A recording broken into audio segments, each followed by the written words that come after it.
So get back to Slack.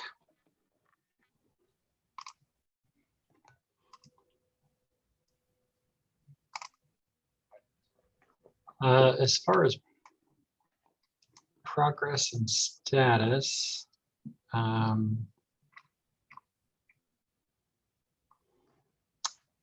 oops, should be here.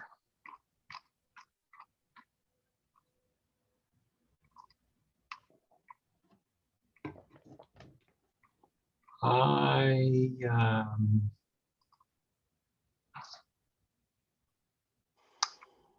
posted a little bit of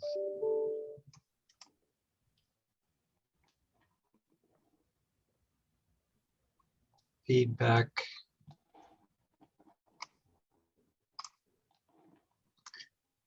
Let's see.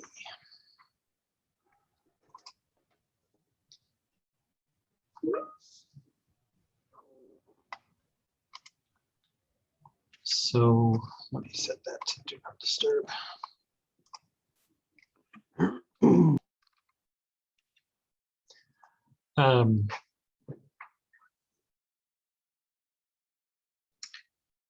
You know, I wanted to just double check that my transforms were reasonable, and we had a little bit of argy-bargy back and forth around this 10,000 hertz. And I think my takeaway was, although it looks odd, it's not on the surface a fundamental problem, although it does indicate I'm using, as Jeff indicated, a 7 or 8 year old package, and there's probably a better package to be used. I'm not sure if it's the cause of my current problem, which is inconsistent steering.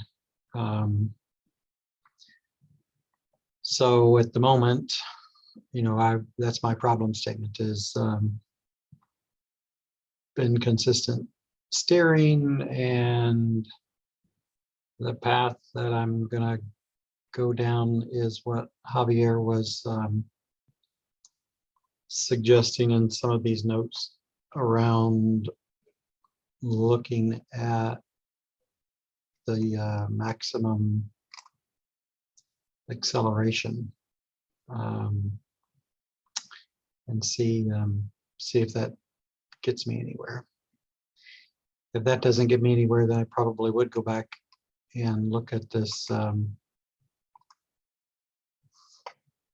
transform publisher and maybe get to this TF2 and make that change. But we'll, I guess, as they say, cross that bridge when we come to it. So at the moment, I fixed my power issue on my RTK, and I got my transforms mapped out. My Tinctor GUI,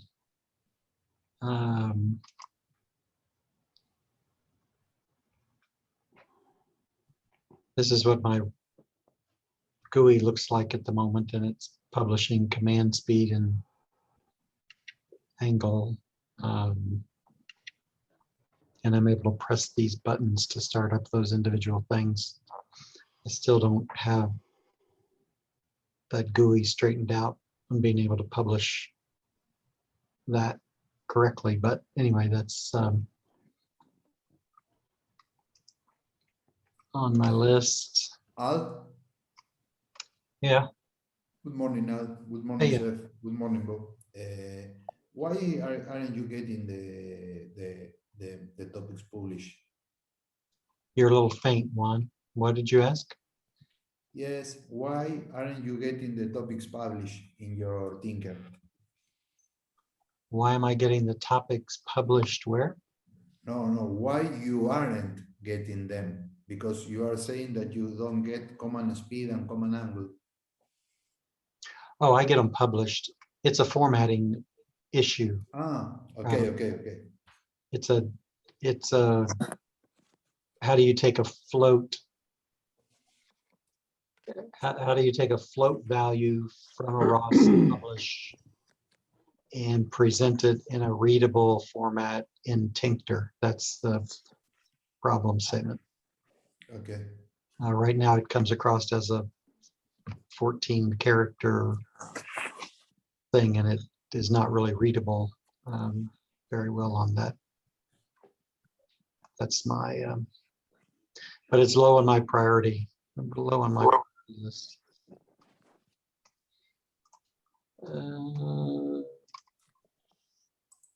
Change the acceleration value. I also, as I was driving, it was pulling to the right, and I need to go back and see what was going on there. Continue testing 2D nav goal. I've also got some physical things to do about improving what I have around the mounting the sensors on the angle sensor and the speed sensor, but functionally it's fine. It's just something else I want to do. So that's where I'm at the moment.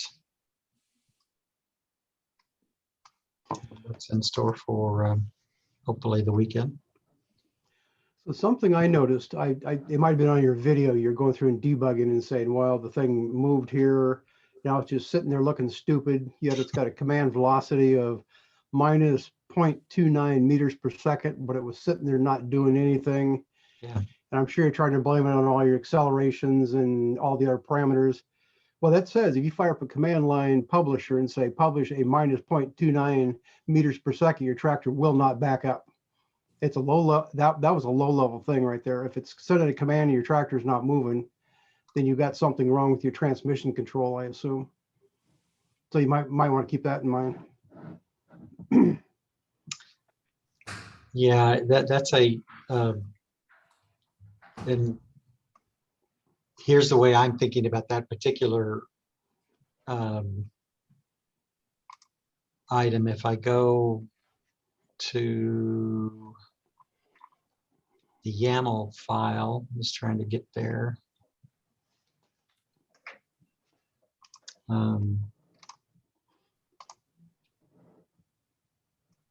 Let's see where I put my YAML file out there somewhere. Where did I put it?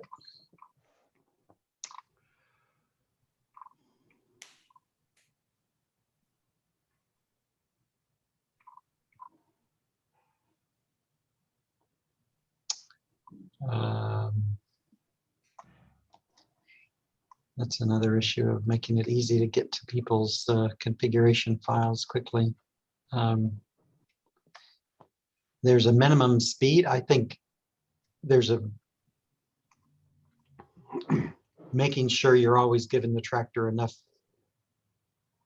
reverse velocity to actually make it move. I just think if I gave it a command velocity, well, obviously if I give it a command velocity of 0.3, it's just not enough push to make it go.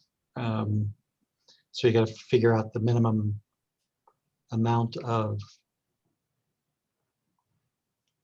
movement to make that transmission make it go in reverse. So I think why is it not enough to make it go? Do you have something in your code that says if it's below a certain point, don't try, or is it?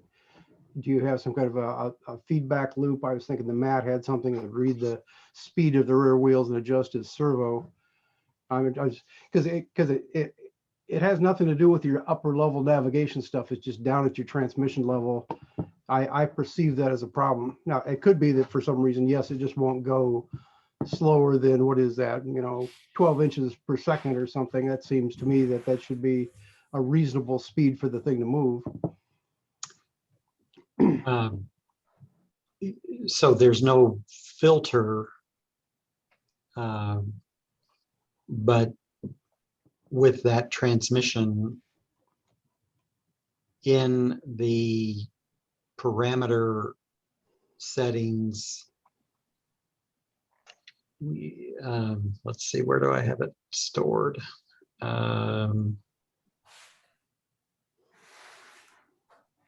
There is there is a default that I've got in the parameters around. You've got to push reverse so hard in order to get it to move, and that needs to be tuned one way or the other in order to get it to move. You're right. 0.3 meters a second is probably a reasonable velocity to ask it to go, but at that low speed, that's going to have to be tuned in order to get it to be able to accomplish that. I think the reality is, in this hydrostatic transmission, you're going to have to push it past that and then bring it back down to that.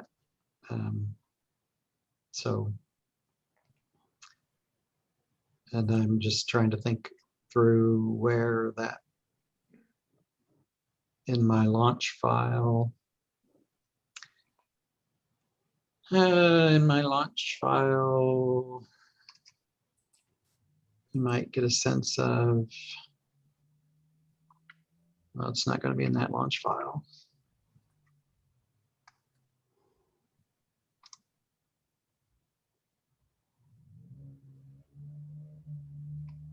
It's in that launch file. So this is steering and speed. Yeah, so this is the launch file for the, well, I just call it the teensy launch file.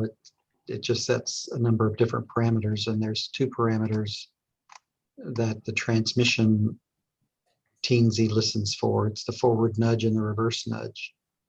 This nudge setting is about I don't know what's the best way to describe it. Whatever voltage. PWM value you give it, well, I call it a PWM value. You know, if that's neutral, if I translate a speed to say I want it to go, you know, in reverse, 1200, I've got to push it in order to get some movement, simply because of the physics of the transmission and the tractor. I know I'm doing a terrible job of explaining it, but the reality is a full reverse, you know, that will definitely move it, and that will definitely get me in neutral. And up to this point, that's been the nudge to get it to move. And yes, it's a problem that command of negative 0.3 with this configuration isn't getting it to go backwards.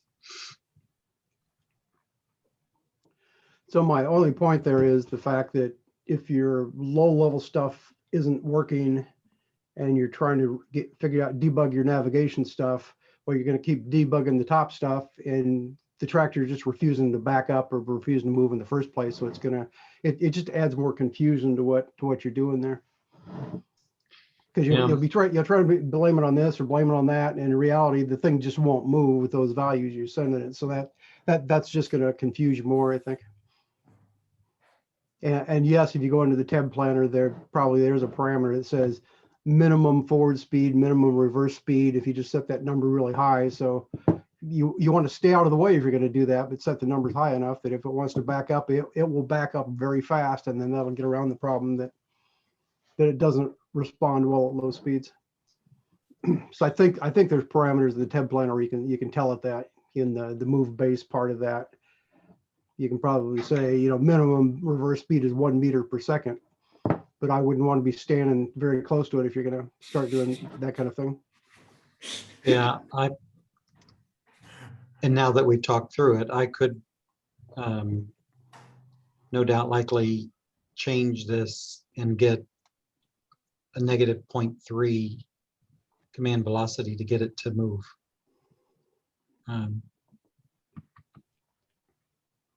So those values called nudge, that's just simply a position. So like above it says the velocity at neutrals was they say 1290. So if you say subtract, you have to move at least 100, a position at least 100 away from it before it starts to move in reverse, or you have to add 125 to it until it starts to move in the forward direction. Is that what those numbers are saying? Yeah, this is, I mean, these are the actual numbers that are going into the teensy code controlling the, in my case, the super servo. So if I pulled up my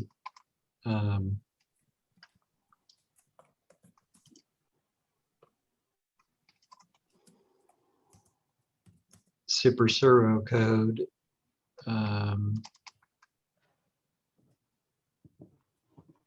maybe I can find it quickly. Maybe. But just from that list of parameters you had there, it looks to me like you're saying that at 1290 you expect it to be a neutral and not move. And then that number is saying you must, if you want to back up, you have to move at least 100 counts from that before the transmission starts to move at all. Right. And if you want to go forward, that's the number you have to add. You have to get above that number before it starts to move at all. Yes. That's my assumption of what you're saying there. That's exactly right.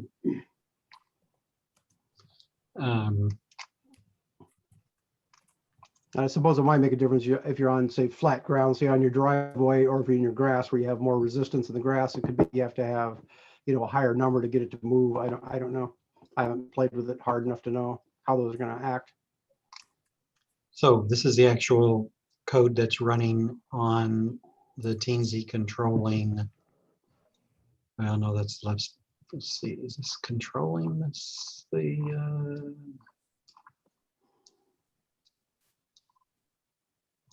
That's your main CCP. No, I don't have a main like you do. I have multiple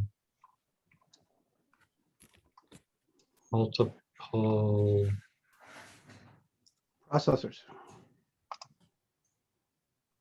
There, this is what I have. I have taken that main and broken it into multiple programs. Okay. So this is subscribing to command velocity, and this is the low-level code that controls the transmission. And so the 1290 value, the neutral value as an example, I mean, that's where that comes into play. This is reading those parameters, and this is going to sit there in neutral if command velocity doesn't get published, or so the nudge is in there because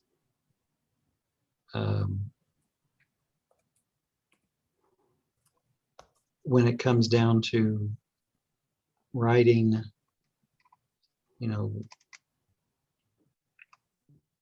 that value, which is, saying go, it's going to be that 1290 if it's meant to be neutral, as an example.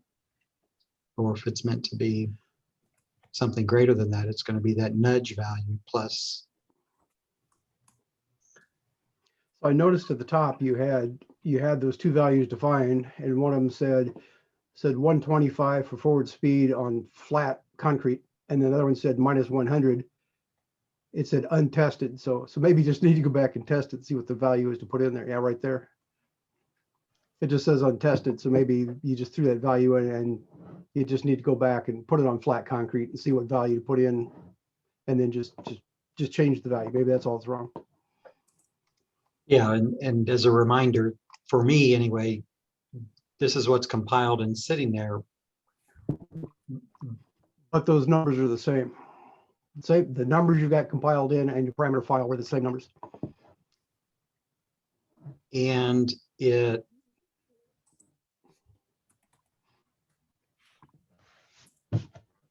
reads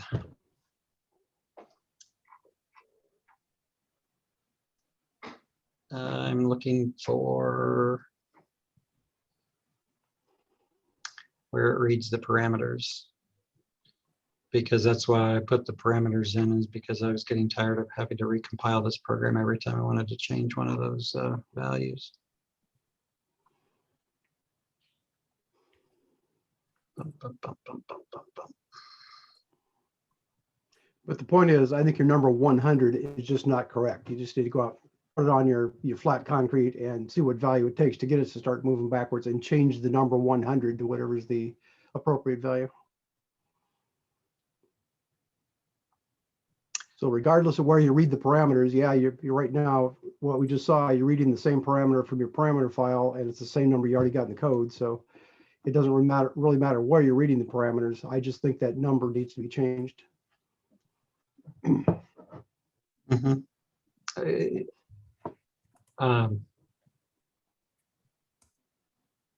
Fair point.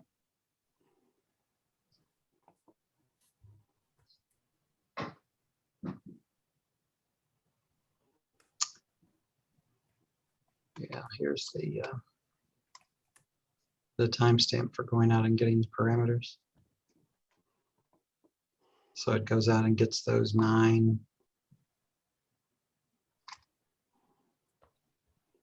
parameters.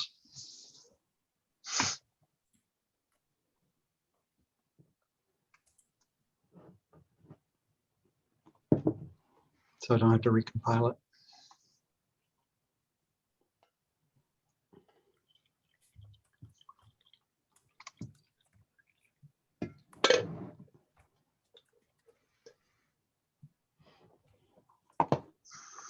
Yeah, I had instructions on when I did the speed testing too, so I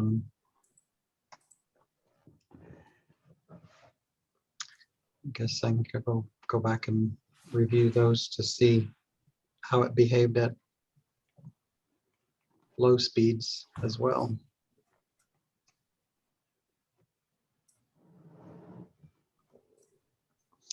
Enough of me blathering on. There may have been one other point in your videos where you're saying that and that might have been the same thing. It said something about, well, you expect it to be backing up, but it's not. And I didn't remember if you changed all that stuff saying don't allow it to back up. There's like a couple of things you found that you could change the parameters to say, give it a high penalty value to back up. And then there's another one that said something about, I can't remember what it was called. I thought there was just simply another one that says don't allow it to back up. So again, don't let that confuse you. If the thing comes to a stop and you say, well, it's not moving, why not? Well, maybe it's telling it to back up and something won't let it. So you know, that just might be another thing that would confuse you there. Yeah, Vinny had offered a suggestion about how to stop it from backing up, and I was a little bit reticent to, quite honestly, from stopping it from backing up. So if it comes to that, I mean, backing up is not my problem at the moment. Just getting it to go straight, I think is my issue. So I'm trying not to change too many things at the same time. But so no, I have not. You may be remembering Vinny's suggestion around stopping it from backing up. I have not done that yet. Okay.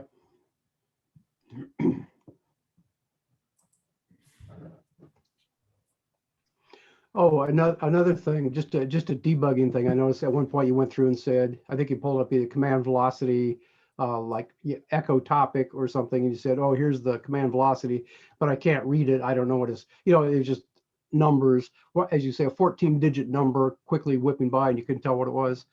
Well, several things you could do. If you're, number one, just stop the ROS topic and you can scroll back on your window and you can see what the values are. So that'll give you, that's probably not the easiest way, but that's a quick way to find out, you know, if that thing is oscillating around some point. You can see the different values in history without doing anything major. Just simply say Control C on the ROS topic echo, and then just scroll the window back up and you can see over the entries which ones, you know, approximately, is it always off in one direction or is it bouncing back and forth around 0? And the other thing you can do at that point is just fire up RQT plot and say plot the command velocity angle field, and you can just watch it. It'll plot right on the screen to see what you're doing. And I know some other times you were saying you're plotting something out, you're using plotjuggler to look at it. That'd be another way. Just, you know, just a quick way to say, here's the value. I can't read it on the screen because it's changing too fast. But if you just pull up a plot program, that would be another quick indication so you can see kind of what it's doing. Yeah, it's been a while since I have spent time looking at those plotting tools, but that's a good reminder. I did, you know, re-educate myself on how to get plotjuggler going on. Let me just pull that up real quick because I thought it was really useful. Maybe you guys are experts at it. I was not.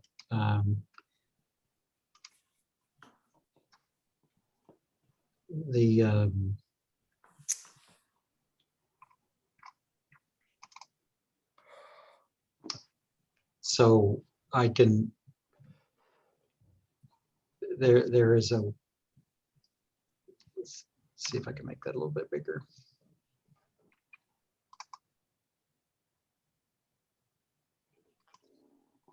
This is plotting X and Y for the pose in the ODOM statement. In this particular time period, the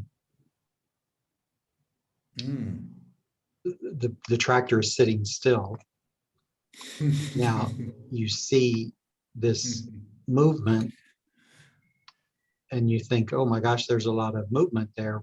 But in reality, there's 0.01 yeah, it got to be with the resolution difference. Yeah. And so that was really helpful to me to say, you know, because we're at least I'm using this Python code that translates the GPS position into an ODOM statement. It was a way for me to sort of convince myself that that was actually working. So, although it took me a little bit of remembering how to do it in this thing called plotjuggler, I thought it was a useful way to use that visualization tool. I'm sorry? That's RQT plot? No, this is plotjuggler.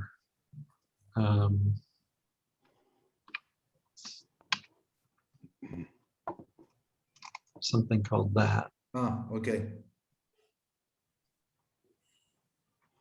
Does that plot directly from a ROS topic, or did you have to put it in a file and monkey it around to get it to plot? Does it directly from a ROS topic in real time? Okay. Because the RQT plot will also do that, and it's not fancy. It's like the serial plotter in the Arduino IDE. You just simply fire it up, and in RQT plot, you probably do it the same way. You fire it up and say, I want to see this topic, and you specify it and just starts plotting on the screen while it runs. So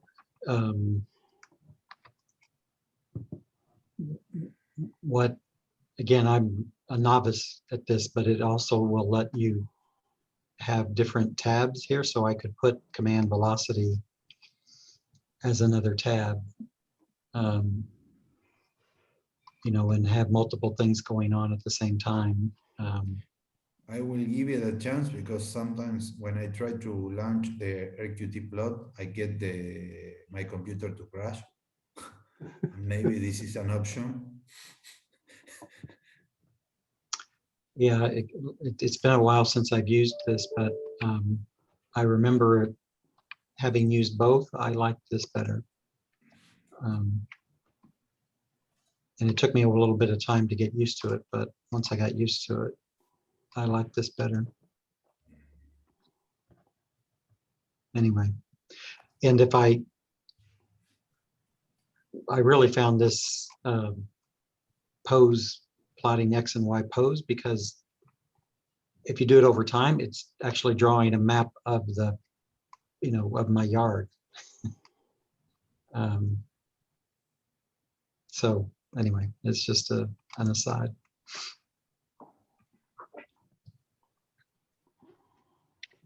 So fun in tuning. Jeff, what's going on in your world? I was trying to figure out ways to read my analog pots and try to figure out how to do it. Number one, whether I'm running a 3.3 volt processor or a 5 volt processor, or whether it's an ARM or an AVR, and just trying to figure out all the details on that. And I just haven't got around to soldering anything up and trying it yet.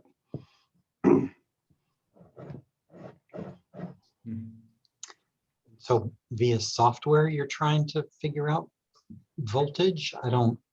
Well, I specifically, I either have the power steering motor on the lawn tractor that I have to read and do something with. And right now it's just wired up to an Arduino, and that seems to give me stable values.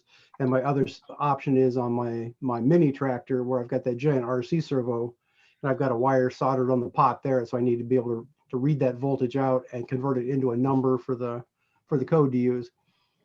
So one of the quickest ways would be just connect that pot. That pot puts out 0 to 5 volts on that particular servo.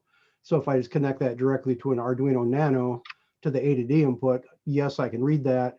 And then I could just run the USB cable back to my laptop, and I have the values there. But that's not where I want the values. I want them on my low-level microcontroller, which is a 3.3 volt processor, and it's an ARM. And there seems to be an issue on the A to D on those due to input impedance and just the way all the things work. So I was just trying to figure out ways to get these things hooked together and get my reasonable values. Because number one, I want to be able to read the value from the pot out and use it and have it be a valid value. But I also don't want to hook something up that screws up the RC servo itself, because it's not expecting to hook other wires up to it and interfere with what it's reading. So that's another thing you have to be careful of. So I just been going through all the details on that. I'm just smiling because it takes, for me, when I'm down in that physical layer, it's always really a slow go for me. It just looks like there's a fundamental problem on those the ARM processors that, like you pick up that Arduino with an AVR processor and you look at the spec sheet, it says the input impedance is 1 megohms to 10 megohms, which means you can hook that up to anything and nobody will even know it's there. But you pull up an ARM or pull up the ARM processors, they say the input impedance is like 3 k ohms, which is now you got to be real careful about what you hook that up to so you don't load down the original circuit. And then the way they somehow the switching that it uses a what do they call that?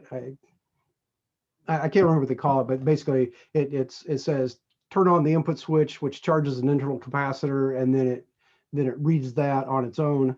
So what happens if you watch it on a scope and you hook this up to something, you notice the thing you'll have these little spikes across the signal that you're getting, because every time the A to D converter turns on, it drags the voltage down, and it drags it down just a very short amount, but it just keeps doing that as it's running. So there's just all kinds of little things there that pop up. So I'm just trying to figure out how to address all this and get it so I got a nice clean signal, and I can tell somebody, here, hook this up and this will work. And that'd be the best solution. I'm looking forward to that because I still think I have an electrical problem in my setup around that whole USB. into my transmission servo that I haven't quite figured out, but I haven't spent any time on it. So anyway, so many things to do. And also I was trying to decide, do I want to, one night before I went to bed, I thought, well, what should I be doing? Because I felt guilty for not doing anything for months.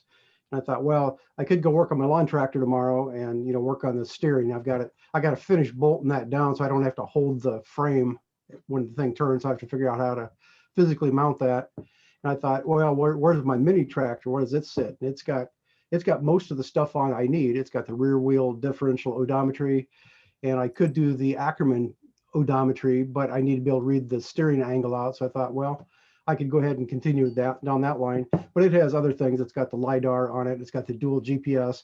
So in reality, that thing is close enough to being usable that, you know, I right now I just got to figure out how to read the position value from that RC servo. And I still haven't figured out how to scale a value coming from ROS, whether it be a steering angle or a rotational velocity. I don't know the correct magic to convert that into something to make the mini tractor drive where I tell it. So that's just something else. I got to get that. And I decided it'd be better if I get the steering pot hooked up so I know where it thinks it's pointed, and then I can run through and do the, you know, figure out what the magic scaling factors are or whatever to convert that. So I think that's what I'm going to do if I get the ambition, is probably work on that and see if I can get that doing what I want. When you say drive where you tell it, meaning navigation, or just get the... I mean, just fundamentally, if I go to the command line and type in a command velocity message, say drive forward at 0.5 meters per second, and you know, I have to decide, do I want to run steering angle or rotational velocity? Whichever number I put in there, I expect the tractor to do that. You know, if I say turn left 10 degrees, I expect the tractor to turn left 10 degrees. So it's just a matter of, you know, the way Ross and most of the stuff is designed. It says, here is a steering angle. I expect you to do that. So now it's the part that it's up to me to make it do that. So I got to figure out how to take a value of, say, 10-degree steering angle, and how do I set the wheels on the vehicle, and then how does that affect, you know, where it's going to drive. So it's just a matter of working through all that and get it to come out to the right values.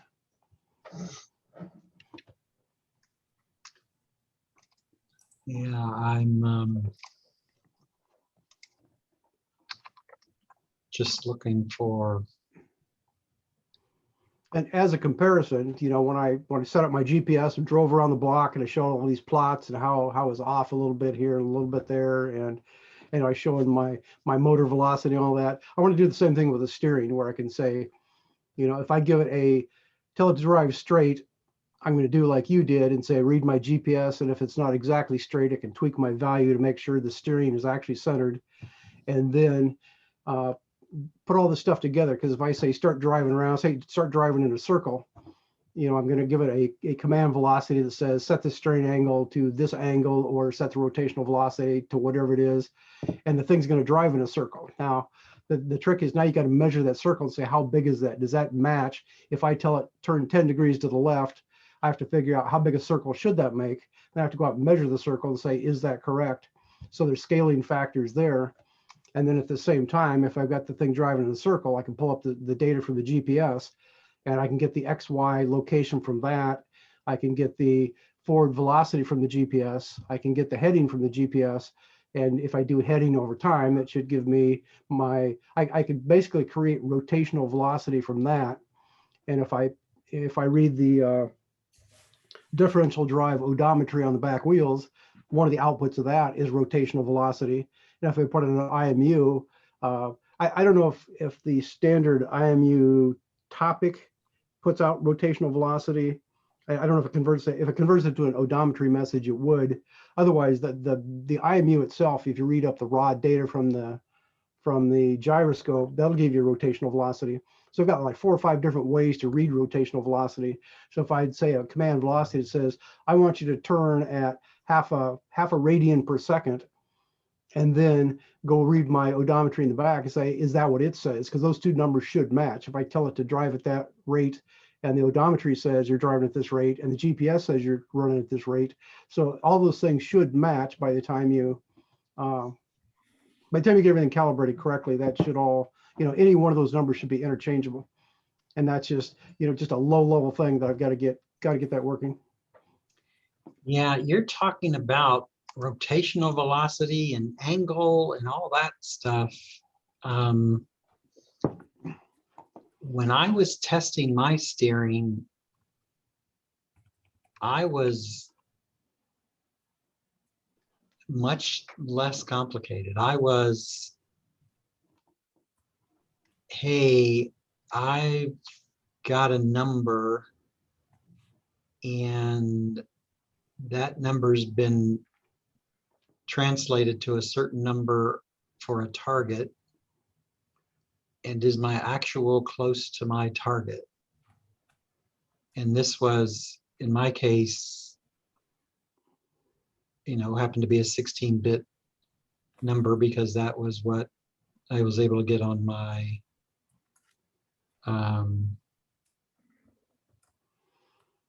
particular sensor. So yeah, but the point is you're reading A to D counts or whatever those values are, and that's not an angle. So somewhere you need to know, if I tell it 10 degrees, how many counts is going to show up on that graph.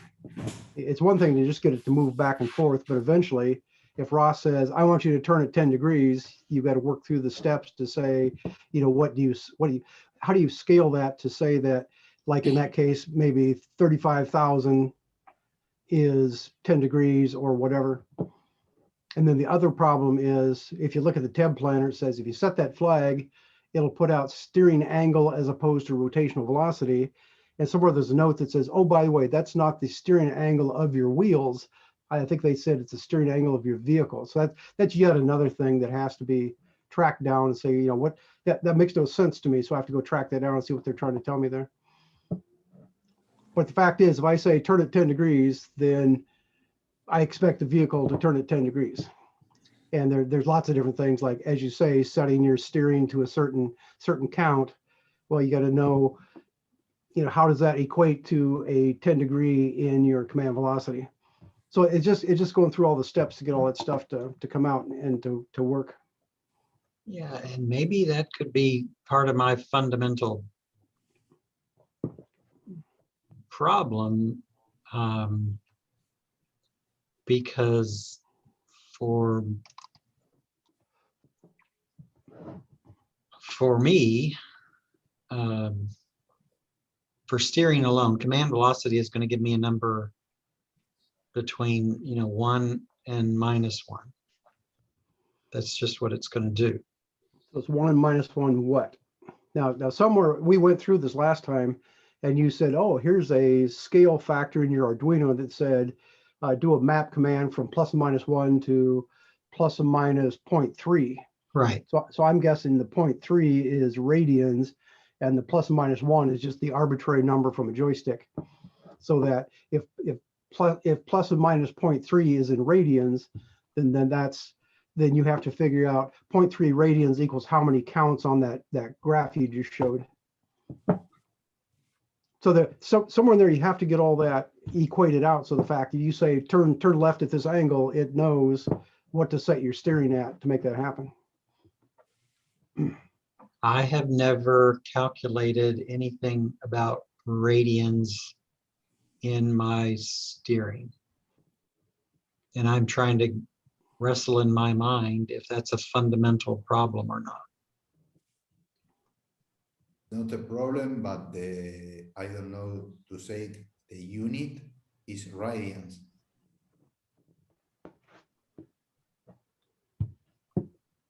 All ROS is about radians when you are talking about angles. That's something. Well, what Jeff is referring to is in Daniel Snyder's, this goes way, way down into really basic stuff. Code, let me try to find it.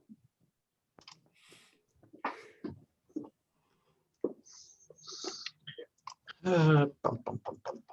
And the bottom line is you can scale this any way you want to and do it any way you want to. But if Ross says turn left at 0.3 radians per second or at an angle of 0.3 radians, your steering has to do that. Now, however you calibrate that or however you make it do that, that's up to you.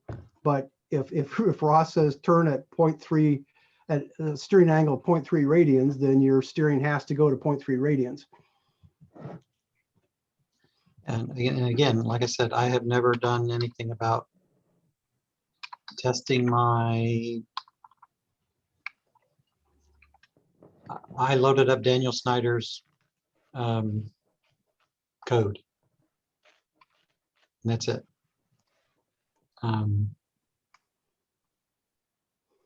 So if there's some,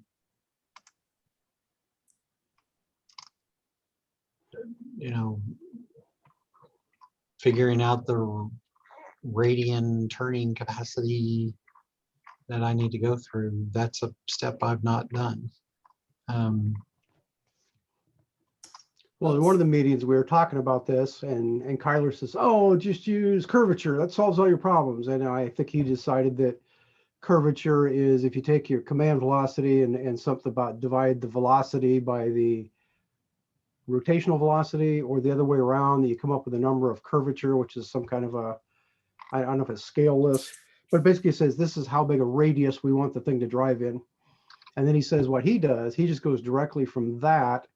He goes out and he drives his tractor and he takes the values off the IMU that says here's the rotational rate that I'm getting, and he somehow creates like a graph or a chart.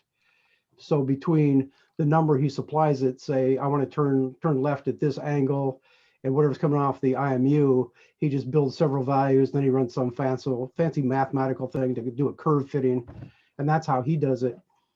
And I kept saying, yes, but if you know what that angle is, you should be able to just figure that out.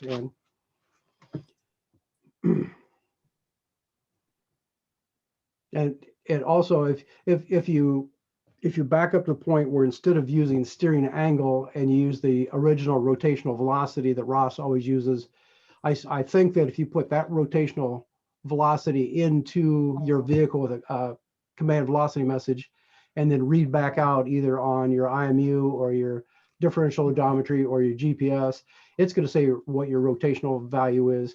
So theoretically, I could just take the value coming in and multiply it by some arbitrary scale factor, and that tells me what angle to set the steering at.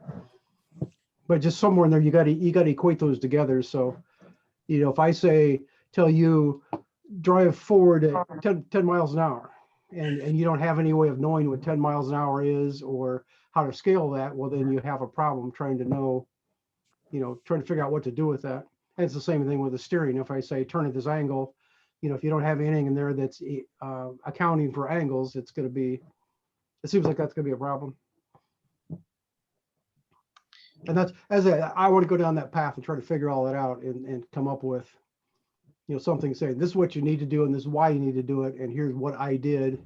And here's some other options that might work on it. Although I will back up and you say you took Daniel Snyder's code and you're putting in +/-1 and you want it to steer. Well, then we went through somebody, I don't know if it's Arduino code or somewhere, but you said you had a map command that maps the +/-1 to +/-0.3.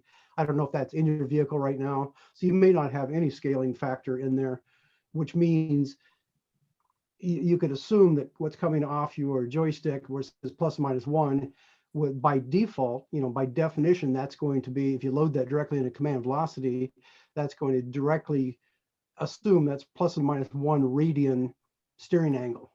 And I don't know if you're, I don't think in radians. What's a radian? 57.3 degrees. And so if you say, give it a steering angle of 1, well, that means a steering angle of 1 radian. And if that's 57.3 degrees, I don't know if you're steering, possibly on the lawn tractors, you can actually steer that sharp. But I was thinking they're closer to like 30 degrees or 45 degrees is the most. Like on my mini tractor, I can probably steer 30 degrees left or right and not go a full, say, 65 degrees or what I say, 57.3 degrees. So again, it's just a matter of, if you say, turn the steering to this angle, you have to know what that angle is. And you can probably get out a protractor and figure that out. You can drive in a circle and do the calculations to figure out, based on that radius, what's the angle of the wheels. And I'm not sure what the proper way to do it is. I believe that by definition, if I say go forward at this speed in meters per second and this steering angle of so many radians, that it's up to my low level vehicle to figure that out and set up whatever it takes to make it drive like that. And again, there is scaling going on. The scaling is going on in the teleop package that I brought over from Daniel Snyder. And Oh, I remember now. It was that part of that command velocity, or the velocity, command velocity mux is where we were looking at that. So I think you were. If you And I ask had a me, is question, that is it- radians or angles? My answer is, I don't know. And my belief is, coming right off the joystick, is plus and minus 1. That's just an arbitrary plus and minus 100%. So you have to scale that into something to be usable. So if you have a map command that says go from plus and minus 1 to plus and minus 0.3, I assume that's an attempt to convert that into radians. So now it says your maximum value is plus and minus 0.3 radian angle that you're going to feed into your lower level system. And then you got the issue, you got the command velocity mux that takes in your value from your joystick, which I don't know if you're scaling that separately or that gets done in the command velocity mux. Then you got another input coming from ROS. There you don't want to scale it, because it's putting out an angle in radians. If you set the flag in the TEB planner to say that's an angle in radians. So again, you don't want to apply a scale factor twice, and it's just that each device you're hooking up to it has to scale it appropriately. So if your joystick says plus and minus 1, you convert that to plus and minus 0.3 radians, then you've got a valid value. Or if it's coming from the TEB planner, it's going to publish an angle in radians directly, and you don't want to scale that. So, and we went through this, and you said, oh, that's not the full code right there. And my point was, there's one input from the joystick, and it's possibly doing this map command to translate that. But the one coming from TEB planner, you don't want to do this. You don't want to do this map command again, because TEB planner is putting out an angle directly. And I don't use the command velocity mux, so I can't tell you exactly how that works. I know it's got multiple inputs, and if everybody's happy, it's taking a signal directly from, say, your TEB planner and passing that down to your vehicle to run it. And then if you do something on the joystick, it switches to the joystick input. And since the joystick needs to be scaled with that translate command right there, but you only want that to happen on your joystick. You don't want that to happen on the data coming from the TEB planner. And I would have to pull up the actual code for this and dig through to see what they're really doing there to make sure it's working one way or the other.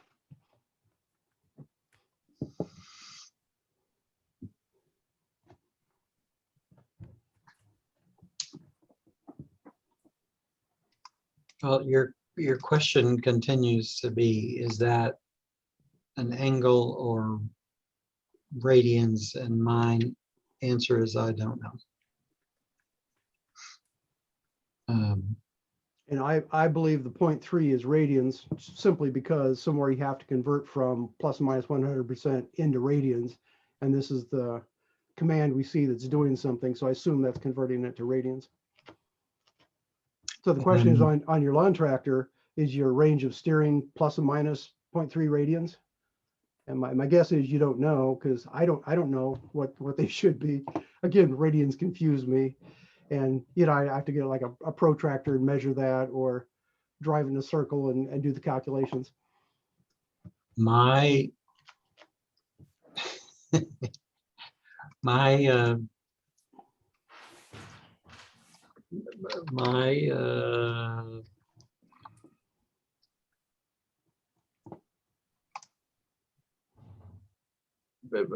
my range is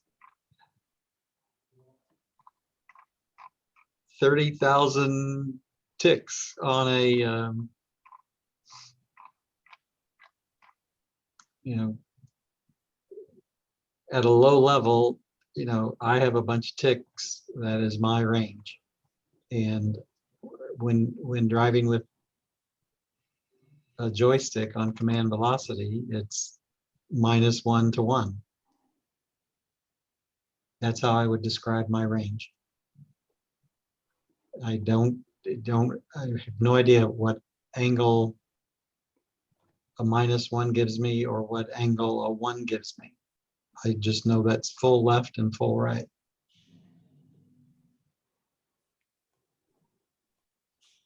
And I think inevitably that's a problem. And I don't doubt, you know, I'm not questioning that. I'm trying to wrap my head around. I've never been challenged with trying to figure out, you know, radians per second at a certain speed with a -1, because it's going to be different at different speeds. But if you use the TEB planner that's putting out angle as opposed to rotational velocity, it's just an angle. So it'd be like you set your joystick to 30% to the left, that's going to generate an angle. It's actually generating, if 30% to the left is actually generating a 30% of plus and minus 100%. And then this translate command converts that into plus and minus 0.3 radians, because that's what the, you know, there's no comment saying that's what it's doing, but I'm assuming that's what's happening here. So if this is indeed true, if your joystick goes plus and minus 1 and you've got your lawn tractor scaled to go to full left to full right, then this translate command thinks that that's 0.3 radians left and right. Because this is saying take the maximum plus and minus 100% and translate it to this value, and you've mechanically gone to your tractor and said left hard stop to right hard stop is plus and minus 100%. So it depends if you're sending plus and minus 1 all the way down to your steering control, or you've run this translate command, it's putting plus and minus 3 to your steering control. So that's just a question there to see what you're doing. But inevitably, yeah, you want to say set the steering angle, and you want the vehicle to set that steering angle. And I need to look up that thing in the TEB planner where it said the steering angle is really not the angle of the wheels, it's the angle of something else. You know, in order for that to completely make sense, I have to figure out what they're saying there. Good luck. and if I need to map my steering at different speeds and radians per second and put that somewhere, I don't. Well, you I've don't. never done it. And you don't have to do that. I'm If you're sorry. running the TEB, you don't have to do that. If you're running the TEB planner and you said set the output to steering angle, you don't care about rotational velocity. It's going to generate a steering angle that expects the vehicle to turn at. So it's just a matter of taking that value and scaling it to your front wheels. And again, I don't know if it's the front wheels or the resulting angle of the vehicle, but that's what you got to do. And there's another, there was another statement or command around RTOL that was in there somewhere, but yeah. Well, good luck, Jeff.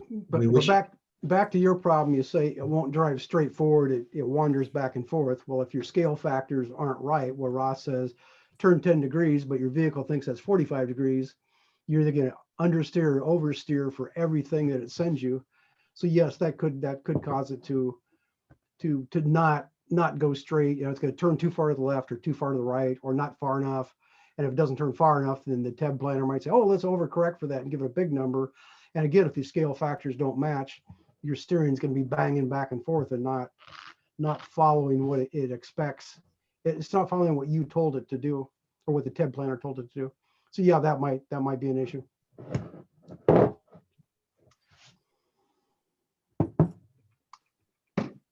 But I've never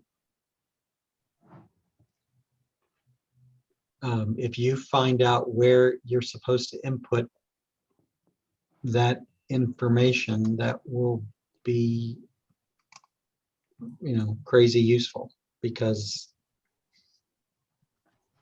I've shown you what I've, up to this point, I know how to do. Full left, full right, that's -1, that's 1, and 0 is straight. That's what my low-level controller knows. That's pretty much it. Well, I'll go through after the meeting. I'll start on that.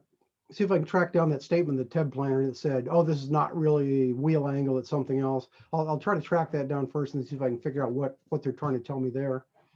And then just come up with a generalized statement that says, if I send a command velocity saying requesting 0.3 radians, basically your low-level system has to know what that means, and it has to set the wheels appropriately. Again, whether that's actual wheel angle or vehicle angle. So I'll go try to track that down today and see if I can come up with something on that. We wish you well and Godspeed on that journey. Anything else? No, I don't think so. Juan, what's going on in your world?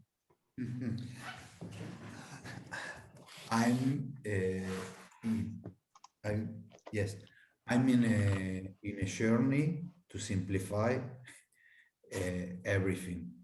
So I will show you.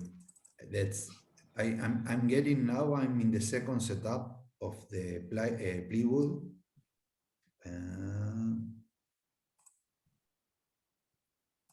This is very basic.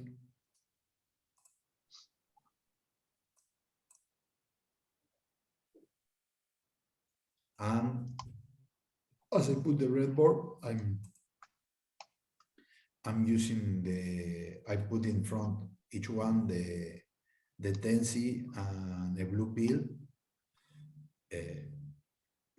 And I think that this week I will start working with this one. The other one that is the first one, that is the big, that I have the servo and the motor. It's at the house of the guy that I'm working with, and I don't know when I'm going to get it again, because we go to full confinement here, so we will not be able to maybe to work next week and the other. But for that, maybe wasn't the best thing, but I cannot manage that. So I'll be working in my own plywood, and I hope that to be able to work a little. So not much news about this. Maybe the more interesting news is about what this week meeting in the Rosa Spanish community, that we get a teacher from an industrial school here from Argentina. We are planning, the main thing is that we are planning to go backwards and simplify, and then from there evolve to again to this, because I don't feel confident at all about the things that I'm doing, so I need to get more secure. What was the message from the teacher? What was the presentation? No, we were talking in general, because we are trying to come out with a robot that we can use as a community, a very cheap Arduino one, not an Arduino, a ROS One robot, because we think that that will be an important tool for us. We are discussing all last week we were talking about the boards that we were, this week we were talking about the boards that we were going to use. We are talking about the Tensi, the blue pill, the STM32. I think this the right. It's the Wi-Fi, the Meku and MicroPython board, and you can use micro ROS there, the ROS2 micro ROS. So we understand that that's the best approach for working, because we can evolve that in the future if we need to ROS2. But we are going to work with ROS1 kinetic, the same ROS that we are working. I think that the main line of work is to get control of the technology and control of the documentation, all the things, because I think that I keep on crashing with a lot of things that I don't know. So, and I keep on translating the documentation of to Spanish and that things. So, What's your target price for your, I'm going to call it prototype platform? Yes. Well, we were talking about $200. But we are not sure. We have to end up with that to proving that we can make it for $200. We are not sure, but that's not the main problem, because if it's not 200, maybe will be 300. The problem is to get the things here where we are in Argentina, that sometimes it's not so easy, and we have to find something that is reliable to us. And that's it's about technology and the things that we use. So technology will be ROS, and it's the same thing that we are using here. We are not inventing now. It's besides that, we are going to try to lower and make it more simpler and get control. Something that there are so much variables when you're navigating with ROS, that these problems that we are having, there are problems that everyone has. So we have to find out a way to make it more easy.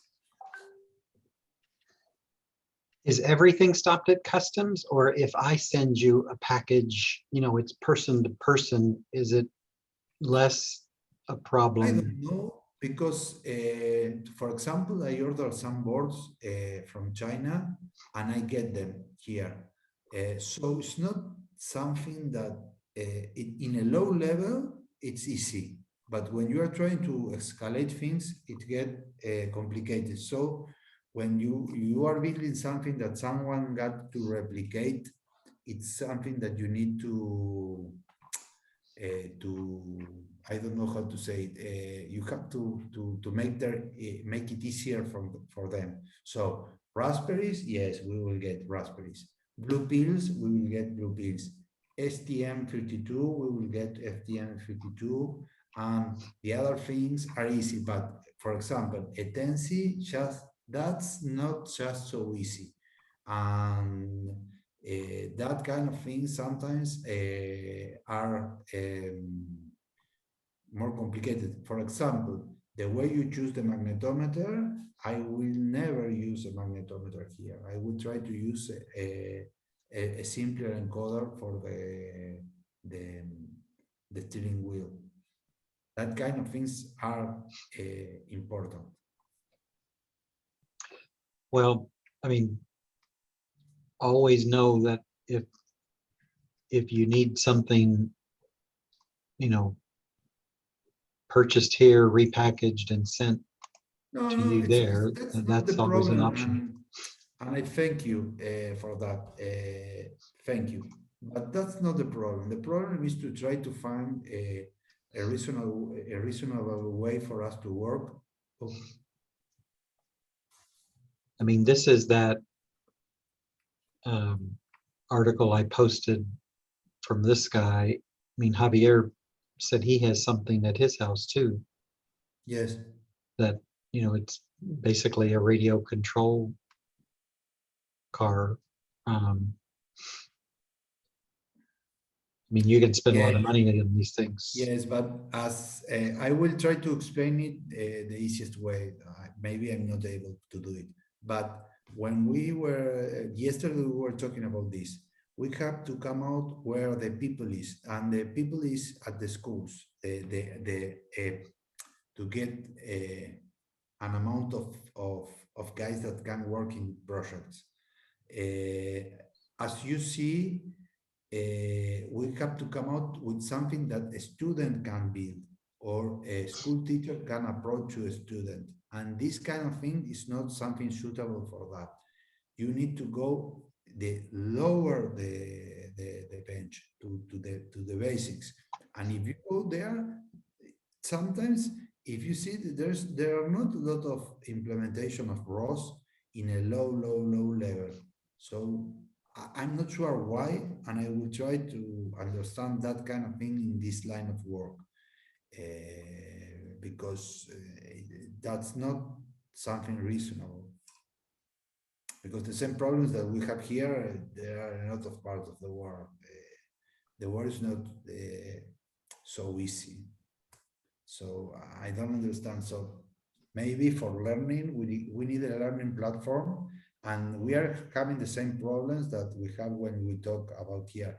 We need something that lets us jump from the virtual to the real robot, and using Nervis and Gazebo. We are talking the chatting is always the same. It goes around the jumping from the virtual to the robots, try to make that platforms to be able to work faster.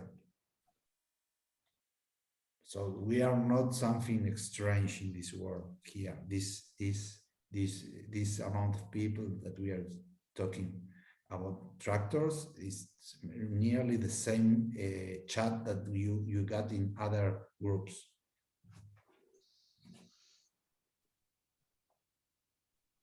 Anything else to share today, Juan? No. Bob, anything on your list? No, I'm just one foot in front of the other one. I mean, I saw you Oh. posted that Jeep. I forgot the name of them. Yes, Barbie. Yeah. Jeep. Barbie Jeep. I Yeah.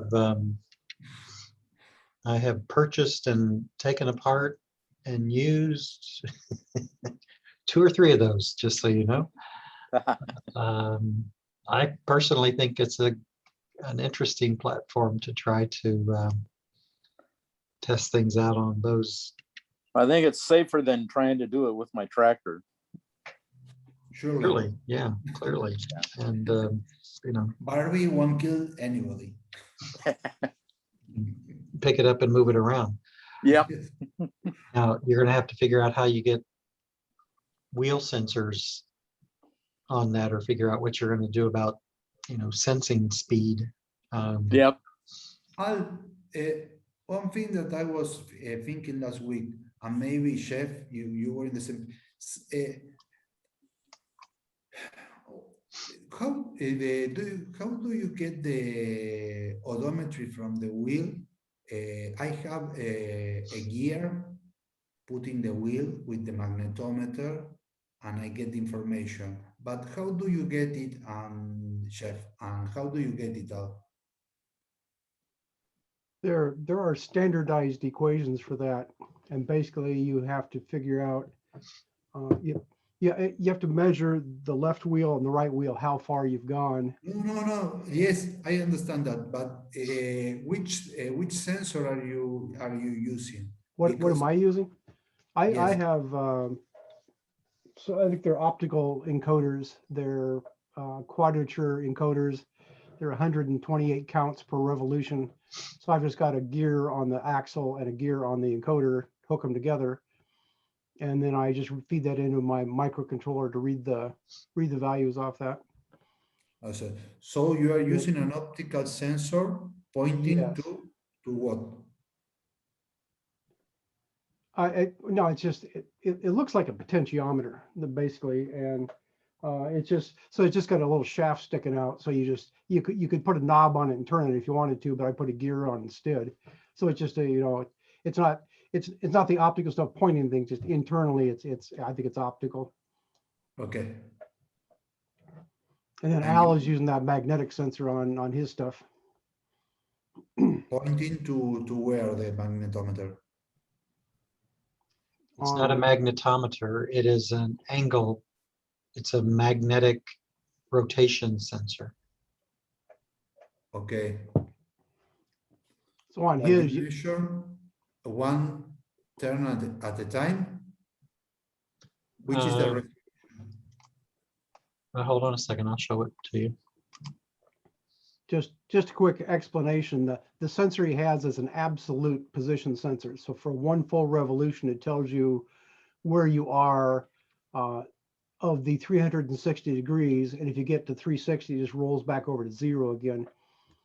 Okay. And it's just, so on his, the way it works, you just glue a magnet on the end of your shaft and then put the sensor over the top of it. So you got, here's your shaft stick, and you glue a magnet on there, and then you take Yes, yes, say, yes, yes. the sensor goes like that, so it reads it directly. So it just sees the magnetic, or as this thing turns, it just turns the, it just reads it directly. So he just Okay. got some gears in between there to line it up. Yeah, I have this picture readily available. This is the pre-COVID version. Okay. There's a post-COVID version too. I mean, so that gear's obviously changing. You can't see it, but there's a magnet on that little post, and that board is sensing the rotational of that magnet. And as Jeff said, it's converting that into an absolute sensor that's being calculated by, in this case, a teensy that was connected there, and the USB cable is going back up to the RPI. And Okay. once again, Jeff provided the magic 5 lines of code that still, I put it in the category of how do you get penicillin from bread mold? Because anyways, very special code that like lets it rotate constantly, and my code was very complex and his was very elegant.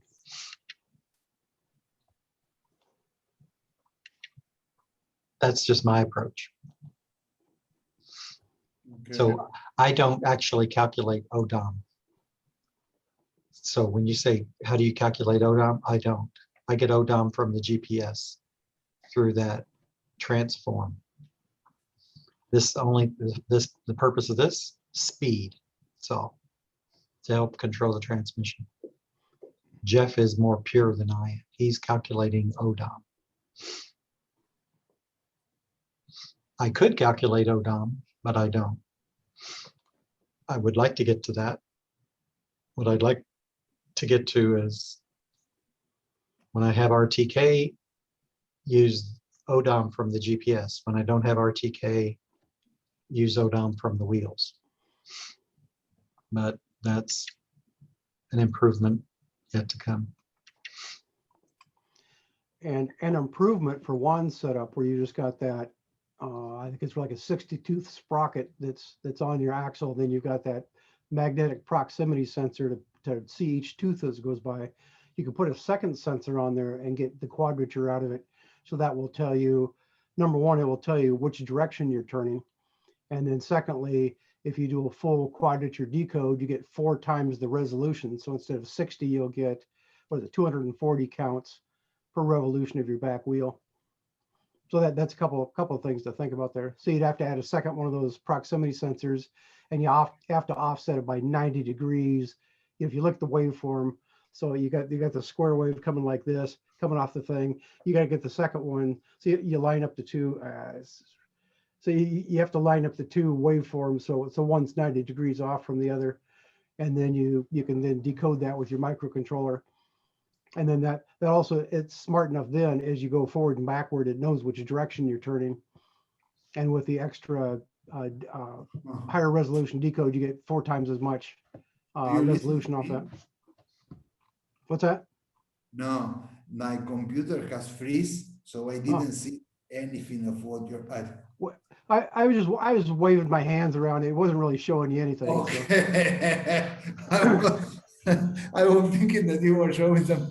No, but you were talking. I was that- just doing this, and so it really makes no sense. So the computer freeze and they get the image. But so you're saying that you use two magnetometers and put it like here, so you measure like this when the gear spins. you can put the second one anywhere you want to. It's just that when you look at the waveform coming out, you have to be able to move it back and forth. So say here's the sprocket, and right now you've got a magnetometer or you got your proximity sensor that's telling you when that's on and off. Well, if you got another one over here, if you got another one over here watching this one, you just have to be able to move it back and forth enough that you get a 90-degree offset from this one and from this one. So they don't have to be right next to each other, or they could be completely on the opposite sides of the sprocket if you wanted to. It's just the fact that as this thing turns, you're going to get a square wave coming out. So it's either on or it's off. And then when you put the second one on, that'll be doing the same thing. You just have to be able to mechanically slide it back and forth until one waveform is 90 degrees off from the other. So if you search for quadrature decode, they'll explain all this. Maybe on Wikipedia it would tell all this. But just by adding a second sensor and wiring in your microcontroller, I think that would give you some improvements on that. Then that brings up the question, Cole, can you decode that with an Arduino? You can, but I always have this argument with people that I get the ST micro parts. You get the fancy microcontrollers, and they'll have the quadrature decode peripheral built right into it. Now there is libraries for an Arduino, so you could actually do that. You could just load up the library, and I think they probably connect your sensor to interrupt pins, and they've got some code. They say, "Oh yeah, it works just fine." And then, but I don't trust that stuff personally. But as long as it's slow moving, and you don't have a lot of resolution on it, the code for the Arduino may work just fine. But now you have the issue, you can either do a one-time decode or a 1x decode or 2x or 4x. And the ones I run the 4x decode, so I get 4 times the resolution out of it. And the ones on the Arduino will only be 1x, so that won't give any more resolution than what you have right now, but you would get the advantage that it'll tell you which direction it's turning. One thing is handy on that, if you come to a stop and the thing's kind of wiggling back and forth, it's just kind of vibrating, your thing might say, "Oh, we're moving forward at a high rate of speed," because I keep seeing this. It just jitters on that edge. It's just picking up the noise on that. But if you use the quadrature, it'll say, "Oh no, we're not going anywhere." It's incrementing, decrementing, but it says your position is still 0. So that's an advantage on that.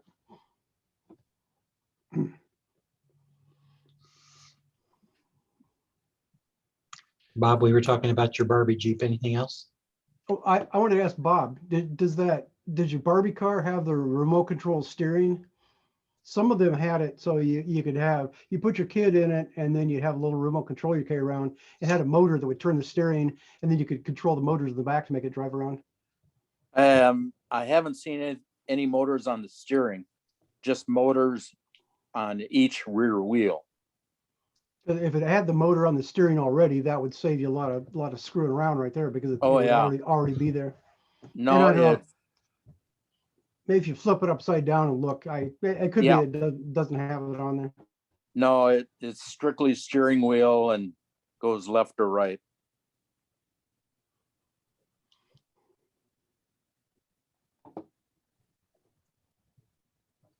Bob, anything else? Nope, that's it. Jeff, Juan, anything else? No. Yes. No. Have a great weekend. Very good advice. Is it winter time yet, Juan? Yes. Look this. Yes, I see with your coat and your beard coming in, so must be getting cold. Yes. Very cold and rainy. So it's like down to 20 or something, right? Yes. 10, 11, Oh. 12. So that's not good. 10 centigrade? What? Which temperature? Yes. Centigrade or Uh, Fahrenheit? Yes, in centigrade, 10, 12 centigrade. But Okay. the problem is that it's raining. Oh, Good for Hey, the guys. farm. ugh. Have a great weekend. Thank you, bye. Godspeed, Bye-bye. Jeff. Godspeed. Figure out that rotational velocity curvature. Yeah, while we were sitting here, I went looking for it. I can't find that reference. I'm gonna have to do some more digging to track that down and see if I can figure that out. Good luck. See you guys. Okay, Bye. bye.